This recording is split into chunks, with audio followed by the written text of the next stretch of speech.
Hello friends, welcome to get action. अपन बात कर रहे थे ईएमटी और ईएमटी के अंदर अपन पढ़ रहे थे बाउंड्री कंडीशन और लास्ट लेक्चर के अंदर अपन बाउंड्री कंडीशन कंप्लीट की थी इलेक्ट्रिक फील्ड के लिए। आज अपन पढ़ेंगे मैग्नेटिक फील्ड के लिए बाउंड्री कंडीशन।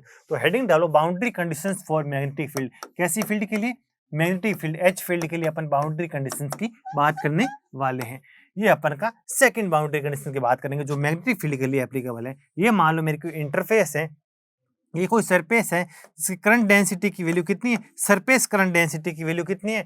के एम्पेयर पर मीटर है। कितनी है? के एम्पेयर पर मीटर की सरफेस करंट डेंसिटी की वैल्यू आपको गिवन है। और इस साइड मान लो मेरा मीडियम 1 है और इस मीडियम 1 की परमेबिलिटी म्यू 1 है और इस मीडियम साइड 2 है और इसकी परमेबिलिटी मान लो आपको गिवन है म्यू 2 गिवन है। और इस सरफेस के ऊपर मान लो ये कोई पॉइंट P है, वहां पर मैंने एक नॉर्मल खींच लिया। क्या? सरफेस के नॉर्मल खींच लिया। और इस पॉइंट P पर मीडियम 1 पर आपको मैग्नेटिक फील्ड इंटेंसिटी की वैल्यू आपको गिवन रहेगी और H2 की, यानी इस पॉइंट P पर मीडियम 2 के अंदर आपको मैग्नेटिक फील्ड इंटेंसिटी की वैल्यू फाइंड आउट करनी पड़ेगी। तो आप बाउंड्री कंडीशन की हेल्प से H2 की वैल्यू फाइंड आउट कर सकते हो अगर आपको पॉइंट P पर H1 की वैल्यू गिवन है। H1 मतलब मीडियम 1 के अंदर पॉइंट P के जस्ट पास में मीडियम 1 के अंदर मैग्नेटिक फील्ड इंटेंसिटी की वैल्यू H1 है और इंटेंसिटी की वैल्यू आपको मीडियम 2 के अंदर, यानी इस पॉइंट P पर इस पॉइंट के जस्ट नीचे मीडियम 2 के अंदर आपको अगर इंटेंसिटी की वैल्यू फाइंड आउट करनी है तो आप बाउंड्री कंडीशन की हेल्प से यूज कर सकते हो। मैंने एज्यूम कर लिया कि H1 की डायरेक्शन कुछ ऐसे है। क्या है? कुछ ऐसे डायरेक्शन है H1 की जिसका मैग्नीट्यूड कितना है? H1 है। तो H1 का एक कंपोनेंट तो क्या होगा? नॉर्मल कंपोनेंट होगा जो कि नॉर्मल के मतलब एलोंग होगा। और एक कंपोनेंट कैसा होगा? टेंजेंशियल कंपोनेंट होगा। इसको मैंने एज्यूम कर लिया H1 नॉर्मल और इसको एज्यूम कर लिया H1 टेंजेंशियल एज्यूम कर दिया। और मैंने एज्यूम कर लिया कि H1 नॉर्मल के साथ θ1 एंगल बनाती है। कितने एंगल बनाती है? θ1 एंगल बनाती है। और यहाँ मैंने H2 की डायरेक्शन कुछ ऐसे एज्यूम कर ली। मान लो ये मेरी H2 है। कितनी है? H2 है। तो H2 का भी एक क्या होगा? नॉर्मल कंपोनेंट होगा। ये H2 का एक नॉर्मल कंपोनेंट हो गया। मान लो ये मेरा हो गया H2n हो गया। क्या हो गया? H2n हो गया। और H1 का एक क्या होगा? टेंजेंशियल कंपोनेंट होगा। तो इधर बनाओ चाहे इधर बनाओ, वो एक ही चीज होती है। इसका क्या होगा? टेंजेंशियल कंपोनेंट हो गया H2t हो गया। आई होप यहाँ तक आपको समझ आ गया होगा। और H2 नॉर्मल के साथ कितना एंगल बना रही है? θ2 एंगल बना रही है। कितना एंगल बना रही है? θ2। आई होप यहाँ तक आपको समझ आ गया होगा। ये मान लो H1 आपको गिवन है और H2 की वैल्यू फाइंड आउट करनी है। एक H2 का नॉर्मल कंपोनेंट हो गया, एक H1 का टेंजेंशियल कंपोनेंट हो गया। तो सबसे फर्स्ट अपनी बाउंड्री कंडीशन है वो आपको ये कहती है कि B2n की वैल्यू ऑलवेज B1n की वैल्यू के इक्वल होगी। B2n की वैल्यू B1n के इक्वल ऑलवेज होगी। तो आप ऐसे भी कह सकते हो μ2 इंटू H2n। सिंपली अपन ने इसको क्या कर दिया? खोल दिया। B1n की वैल्यू क्या हो जाएगी?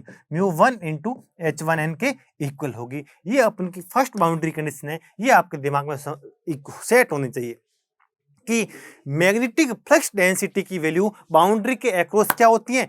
कंटिन्यूस होती हैं, चेंज नहीं होती हैं। जो बाउंड्री के उस साइड नॉर्मल कंपोनेंट है वो बाउंड्री के इस साइड भी रहेगा। यानी बी H1n की वैल्यू H2n के इक्वल हो जरूरी नहीं है, बिल्कुल होती भी नहीं है। H1n H2n के इक्वल हो जरूरी नहीं है, ये आपस में इक्वल नहीं होते हैं। जबकि B2n B1n के ऑलवेज क्या होता है? इक्वल होते हैं। ये अपन की फर्स्ट बाउंड्री कंडीशन होगी। और सेकंड बाउंड्री कंडीशन क्या होती है इसकी अपन बात करते हैं। सेकंड बाउंड्री कंडीशन होती है कि H आपको H2 टेंजेंशियल चाहिए। क्या चाहिए? H2 का टेंजेंशियल कंपोनेंट। ये आपकी वेक्टर फॉर्म में आपको याद होनी चाहिए। H2 का आपको टेंजेंशियल कंपोनेंट मतलब ये चाहिए।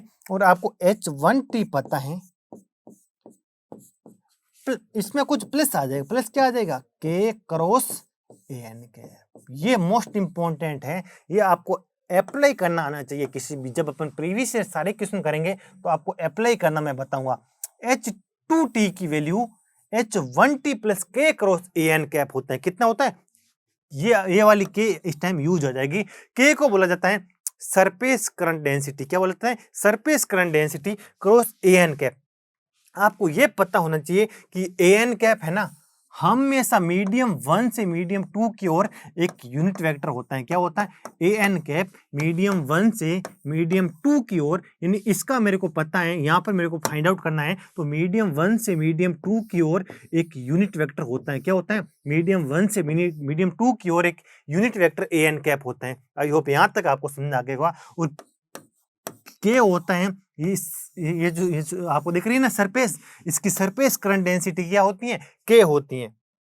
तो H2T की value H1T plus K cross AN cap होती है और B2N की वैल्यू B1N के इक्वल होती है। ये मोस्ट इंपॉर्टेंट बाउंड्री कंडीशन है, दोनों आपके दिमाग में होनी चाहिए। और अगर मेरी सरफेस पे करंट जीरो है, करंट डेंसिटी की वैल्यू अगर K की वैल्यू अगर मेरे को जीरो मिल जाएगी, तो सिंपली उस केस में H2T की वैल्यू H1T के इक्वल हो जाएगी। आई होप यहां तक आपको समझ आ गया होगा।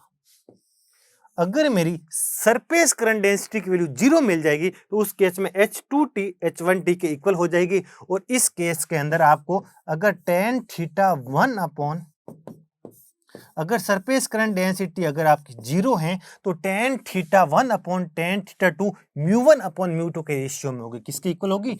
μ1 अपॉन μ2 के रेशियो में होगी। आई होप यहां तक आपको समझ आ गया होगा। ये बाउंड्री कंडीशन भी आपके दिमाग में सेट होनी चाहिए और ये वाला रिजल्ट भी आपका सेट होना चाहिए। ये रिजल्ट कब वैलिड है? जब आपके के की वैल्यू जीरो है, और जब के की वैल्यू जीरो है तो H2T की वैल्यू H1T के इक्वल होती है। आई होप यहां तक आपको समझ आना चाहिए। और अगर मेरा कभी कभी आपको मीडियम 2 एक परफेक्ट कंडक्टर दे देगा, क्या देगा? जब मीडियम 2 परफेक्ट कंडक्टर दे देगा, तो उस केस में H2T की वैल्यू कितनी हो जाएगी? जीरो हो जाएगी। और B2N की वैल्यू कितनी हो जाएगी? जीरो हो जाएगी। क्योंकि एक परफेक्ट कंडक्टर के अंदर इलेक्ट्रिक फील्ड भी कितनी होती है? जीरो होती हैं। और अपन की कौन सी मैग्नेटिक फील्ड भी जीरो होती हैं। जब अपना मीडियम 2 परफेक्ट कंडक्टर होगा ना, तो उस टाइम अपनी इक्वेशन क्या है? First equation B2N equal to B1 है। तो इस टाइम ये कितना हो जाएगा? जीरो हो जाएगा। कितना हो जाएगा? जीरो हो जाएगा। B2N तो हमेशा होते ही है जीरो, किसी भी कंडक्टर के अंदर मैग्नेटिक फील्ड जीरो होती है, जबकि ये B1N को भी जीरो कर देगा। क्या कर देगा? B1N को भी जीरो कर देगा। जबकि सेकेंड इक्वेशन अपनी क्या थी? H2T equal to H1T plus K cross AN cap. क्या कितना होगा? K cross AN cap. ये तो कितना होगा? जीरो होगा, क्योंकि परफेक्ट कंडक्टर के अंदर मैग्नेटिक फील्ड का सब कंपोनेंट कितने होते हैं? सारे कंपोनेंट ऑलवेज कितने होते हैं? जीरो होते हैं। तो यहां से अपन लिख सकते हैं H1T plus K cross AN cap भी कितना होगा? जीरो ही होगा। ये भी आपका कितना होगा? जीरो ही होगा। ये चीज भी आपके दिमाग में होनी चाहिए। मतलब यहां पर ओनली टेंजेंशियल कंपोनेंट बचेगा, जबकि इलेक्ट्रिक फील्ड के अंदर ऑलवेज क्या होते हैं? नॉर्मल कंपोनेंट ही बचता है। आपको पता है इलेक्ट्रिक फील्ड ऑलवेज कंडक्टर के क्या होती है? नॉर्मली होती हैं, जबकि मैग्नेटिक फील्ड हमेशा कंडक्टिंग मीडियम के क्या होती हैं? हमेशा पैरेलल ही होती हैं। मतलब ऐसा मीडियम है, ये आपका कंडक्टिंग मीडियम है। तो यहाँ तो आपका बी कितना होगा? जीरो होगा। लेकिन इधर मीडियम 1 पे हमेशा क्या होगा? एक टेंजेंशियल कंपोनेंट ही एग्जिस्ट करेगा, नॉर्मल कंपोनेंट कभी एग्जिस्ट नहीं करेगा। जबकि इलेक्ट्रिक फील्ड के अंदर किसी भी कंडक्टिंग मीडियम के टेंजेंशियल कंपोनेंट हमेशा कितना होता है? जीरो होता है। नॉर्मल कंपोनेंट ही हमेशा रहता है, जबकि यहाँ उसका ऑपोजिट होता है। यहाँ पर ओनली टेंजेंशियल कंपोनेंट ही बचता है, नॉर्मल कंपोनेंट कितना हो जाता है? जीरो। मीडियम 1 के अंदर भी कितना होता है? नॉर्मल कंपोनेंट कितना मिलता है? जीरो ही मिलता है। आई होप आपको ये वाली बाउंड्री कंडीशन भी बहुत अच्छे से समझ आ गई होगी। और इस पे अपन जो भी प्रीवियस ईयर जितने भी क्वेश्चन आ रखे हैं इसी के अंदर, उन सारे क्वेश्चनों की बात करने वाले हैं। जैसे अपन एक है ना, एक क्वेश्चन करते हैं इसके ऊपर। ये मान लो आपको एक बाउंड्री गिवन है। ये मान लो x इक्वल टू कितनी है? जीरो है।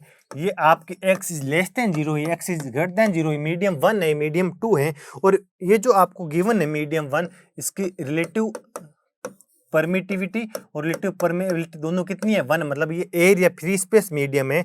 और ये जो मेरा मीडियम 2 है, इसकी मतलब दोनों परमेबिलिटी की बात करो चाहे परमिटिविटी की बात करो, रिलेटिव परमिटिविटी, दोनों की वैल्यू कितनी दे रखी है? दोनों की वैल्यू दे रखी है 2 दे रखी है।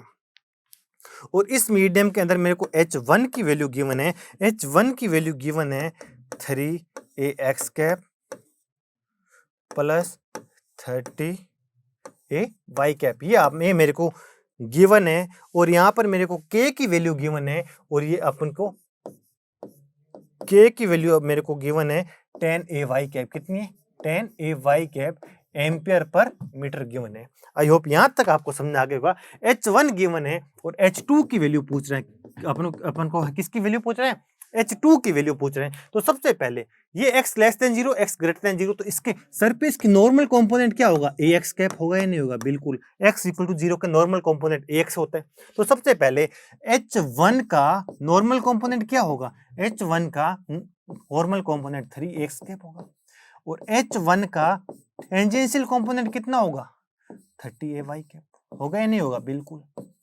तो आपको पता है फर्स्ट बाउंड्री कंडीशन क्या है, B2n इक्वल टू B1n है या नहीं, बिल्कुल यही तो है अपनी फर्स्ट बाउंड्री कंडीशन, बिल्कुल।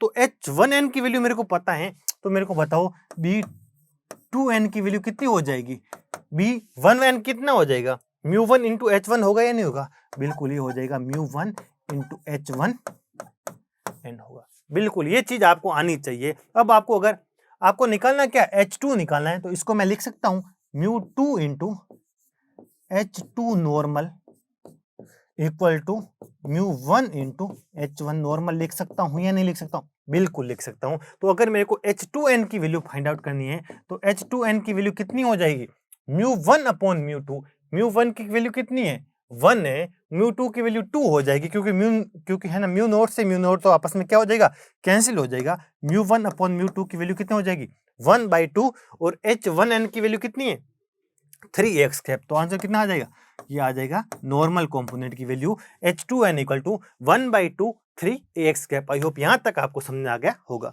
अब देखो, अब यहां मेरे को टेंजेंशियल पता है, उसका टेंजेंशियल चाहिए, तो आपको पता है कितना होगा H2 tangential equal to H1 tangential plus K cross AN cap होगा या नहीं होगा, बिल्कुल K क्रॉस AN कैप होगा। आई होप यहां तक आपको समझ आ गया होगा।